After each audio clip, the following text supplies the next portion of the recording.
তো বন্ধুরা আমাদের রাস্তার কাজটি চলতেছে, মোটামুটি অনেক সুন্দরই হবে কাজটি দেখা যাচ্ছে। তো এদিকে ভাই কাজ চলতেছে, দেখা যাক আমরা দেখি কি অবস্থা। কি অবস্থা মিস্ত্রি সাহেব, তুমি কি করতেছো এখানে? ঢালাই করতেছো? যে ঢালাইতে রড দাও না? না স্যার, রড দেই না। কেন রড দাও না এখানে? রড দিতে চাইছিলাম, মালিক বলতেছে রড দিব না, আপনারা এইভাবে ঢালাই দেন।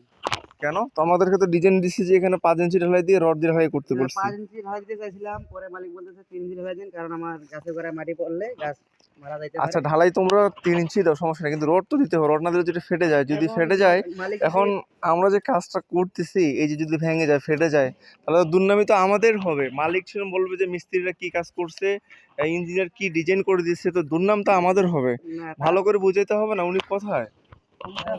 বাসার ভিতরে আছে। বাসায় আছে?